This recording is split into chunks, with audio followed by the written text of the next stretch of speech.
Ngayong season guys ay wala muna kaming CWL dito sa Dark Angel. Kasi alam nyo naman, palagi kaming alanganin dito sa Dark Angel tuwing CWL. Kaya napagdesisyonan nga namin na wag munang mag CWL dito. Tsaka total, win streak lang naman yung iniipon namin dito, kaya parang pabor pa din. Kasi makakapag Classic War kami dito habang CWL. Kaya ngayong season ng CWL ay dito ako sumali. Bale, eto nga pala guys yung clan ni Vio. Siya yung isa sa mga co-leader ng Dark Angel. Tapos naisipan niyang i-push na lang etong clan niya para ipa-champion 1. Kaya ibig sabihin, tuwing CWL dito na kami palagi maglalaro hanggang mapaabot namin to sa champion 1. Pero sana kayanin namin kasi mahirap yun. Malalakas na yung mga nakakalaban pagdating ng champion 2 eh. Bale as of now nga pala guys ay nasa master 1 pa lang etong clan na to. Pero malapit na rin kasi kung makakapag top 1 kami ngayon, champion 3 kaagad kami sa susunod. Bale kung mapapansin nyo nga guys ay andito rin yung ibang mga kasamahan ko sa Dark Angel. Andito sina Orez, andito sina King PJ, si Turdy, tapos pati si Ram, andito din. Bale itong CWL nga pala namin dito guys ay hindi libre. Kasi yung leader ng clan na si Vio ay nagbayad sa mga players para maglaro dito. Kaya syempre kailangan talaga namin galingan para naman hindi lugi yung leader sa binayad sa amin. Bale 5 account nga pala guys yung kasali sa akin dito. Kaya dito ay 5 attack din ang gagawin natin. Kaya tara simulan na natin. Unang banat, gagamit tayo ng Fireball with Rocket Balloons.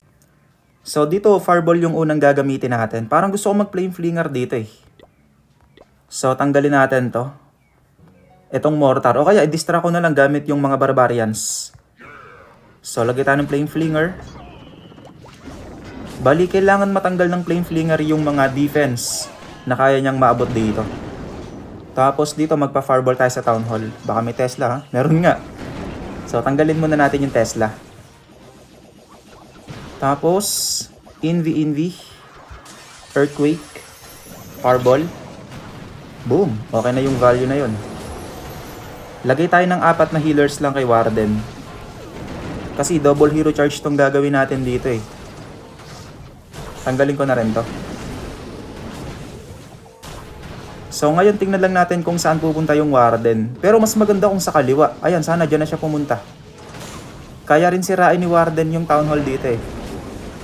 Lagay tayo ng balloon, baka may mga traps. I-rage ko yung Warden. Kasi medyo masakit na tong pinapasok ni Warden eh. Sana dumiretso si Warden dito. Yun. Bale dito nga pala guys ay double hero charge yung gagawin natin. Kaya habang nagwa-Warden walk tayo dyan, maki-queen charge din tayo at the same time. So queen charge. Hindi pala na-set sa Frozen Arrow. Hindi ko pala na-set sa Frozen Arrow si Queen. Mas maganda sana kung naka-Frozen Arrow si Archer Queen eh. Sige, rage muna natin. Itago lang natin kasi may Minion Prince. Sakit yung Minion Prince na yan.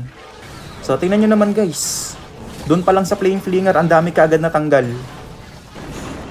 So, yung oras, kailangan ko rin bantayan dito ah. Baka mamaya, mapasarap na naman tayo sa panonood. So, lagay tayo ng wall break para sa papasukan ni Queen. Ilagay ko na rito yung King. Tapos, Baby Dragon dito, katulong. I-freeze ko muna to.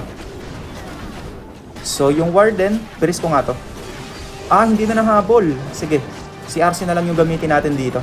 Naiwan ko yung Archer Queen. Ay, naiwan ko yung Warden. Sige, Queen ability gamitin ko na rin. So, lagyan natin ng Headhunter dito yung Enemy King. Poisonin natin dito yung Bantay. Bali yung King, pagpasok ni King dito sa gitna, siya na yung bahalang tumanggal sa Monolith. Sige, King ability, gamitin na natin. Meron pa akong Rage guys ha, Wall Break. Wala, nakuha na to. May mga natitira pa tayo yung Rocket Balloons. 10 piraso pa yung Rocket Balloons, hindi na magagamit. Sige, i-rage na natin dito yung Queen. Yung Skeleton Spell, wala na, hindi na rin to magagamit. So, yun. Unang attack, using 9 healers. Double hero charge, naka 3 star kagad tayo dito. Wala na, so gamitin na natin dito yung mga natitirang troops. Ihahabol na natin yung mga Rocket Balloons. So, yun, nakachamba kagad tayo dito. So, next banat. Tara, lipat kagad tayo ng account. So, dito naman tayo. Bali dito, Rocket Balloons ulit yung gagamitin natin. Fireball Rocket Balloons, pero 18 Rocket Balloons ang gamit natin dito. Tapos, 4 na healers lang. So, number 5. Number 5 yata. Okay, so tara, pangalawang banat. Fireball Rocket Balloons. Napindot ko pa yung screenshot. Okay, so ngayon dito tayo magwa-Warden Walk. Ang ipa-fireball ko siguro yung scatter shot. Or siguro kahit yung X-bow lang. Pero teka lang. Parang mas maganda kung ipa-fireball natin yung monolith. Para tanggal na rin yung crusher mortar. Sige. Doon na tayo mag-fireball. 4 na healers lang. Pwede na yan. Tapos tanggalin ko to.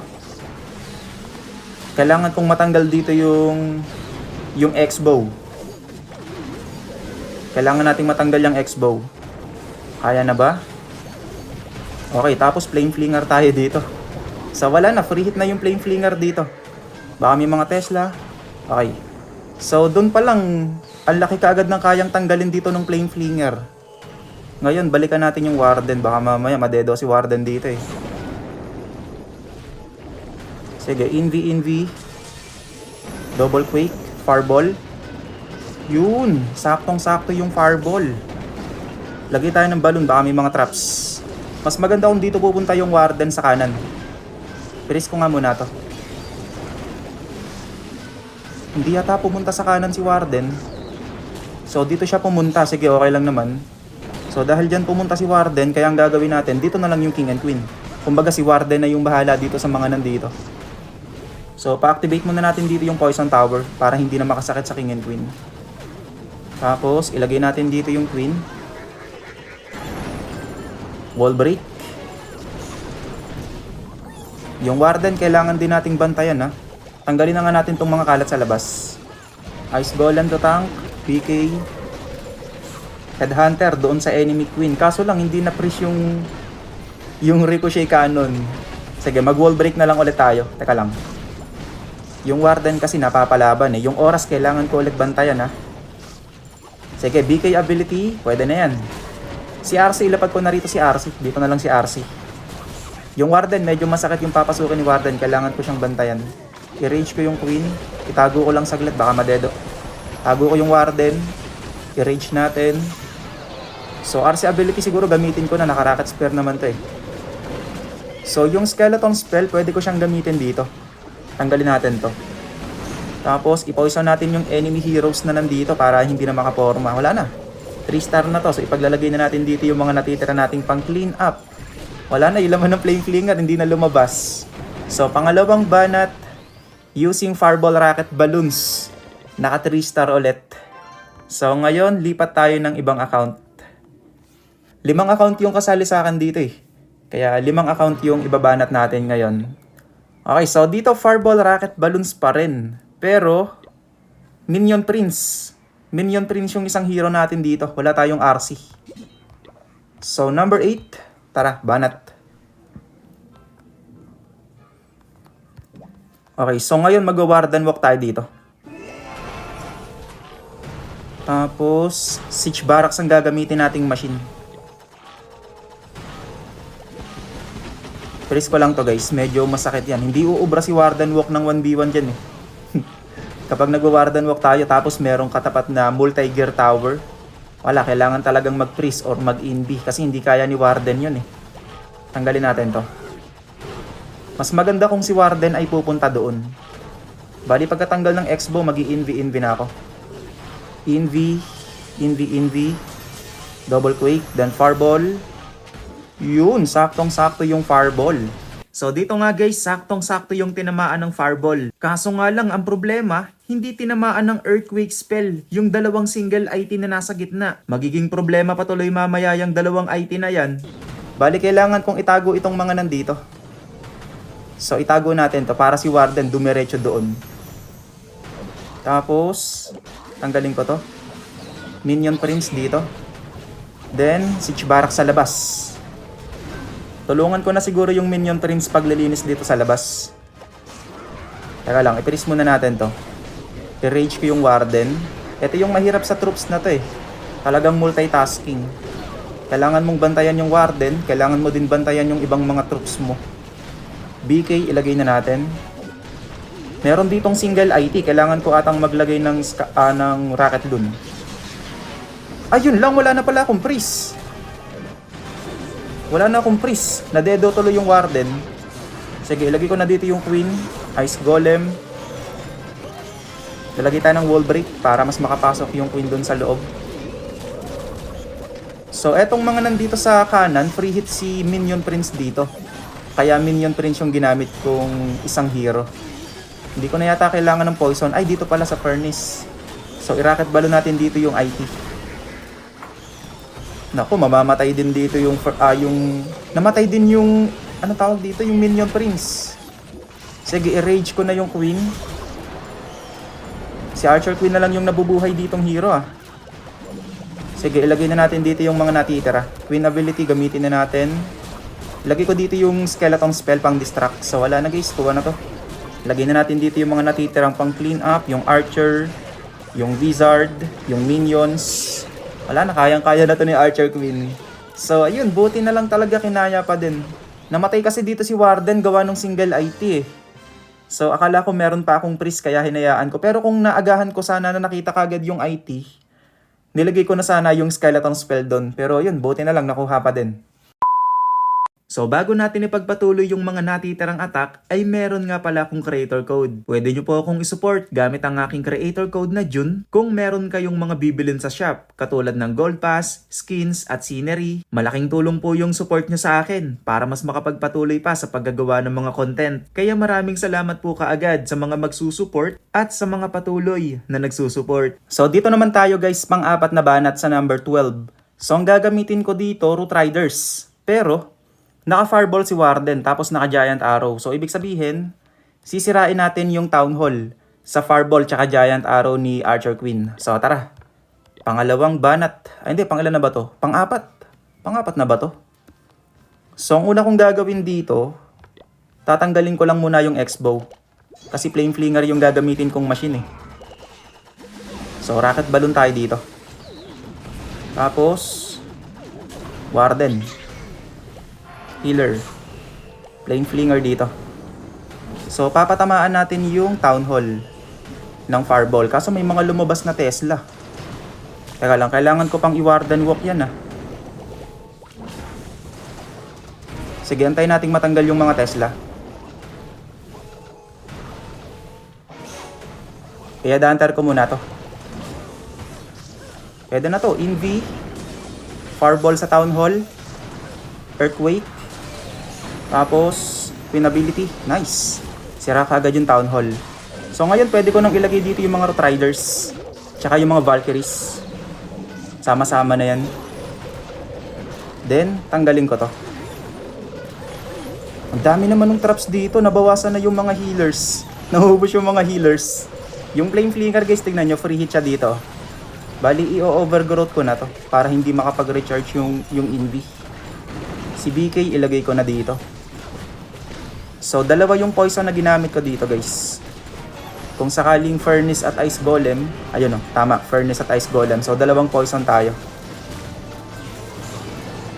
Yung RC, hindi ko pala nasama. Ilagay na natin dito, naiwan pa. King ability, naka-earthquake boots yan. So, matatanggal niya yung ibang mga depensa na nandito. Bali, i-freeze ko muna to. Pwede nating i-rage dito yung mga Root Riders. Skeleton spell pang distract dun sa mga defense. May dalawang rocket balloons pa ako dito eh. Pwede na natin gamitin yung dalawang rocket balloons dito. Tapos yung mga pang cleanup na Super Barbarians, RC ability.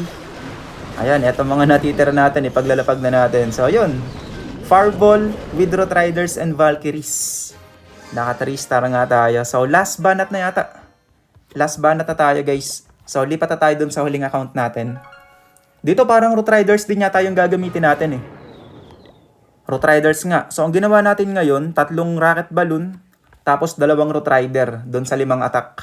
So, number 13. Tara, Root Riders Valkyries tayo. So, 3 lang yung ginamit ko ditong Invi. 3 lang kasi konti lang naman yung tatanggalin ko eh. Ito lang.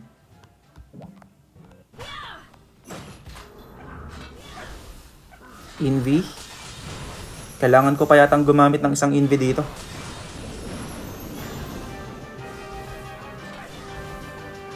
Invi. Pwede na to. I-recall na natin. Yun lang talaga yung tatanggalin natin doon.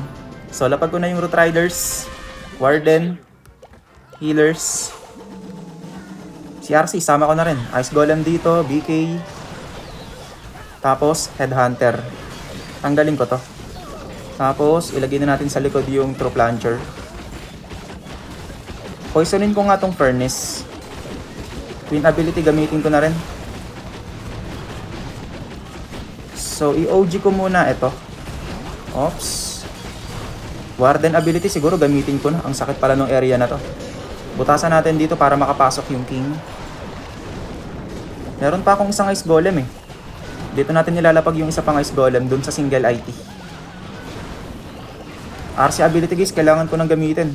Kumiwala yung RC eh. Or siguro i-overgrowth ko muna ito. RC sa town hall.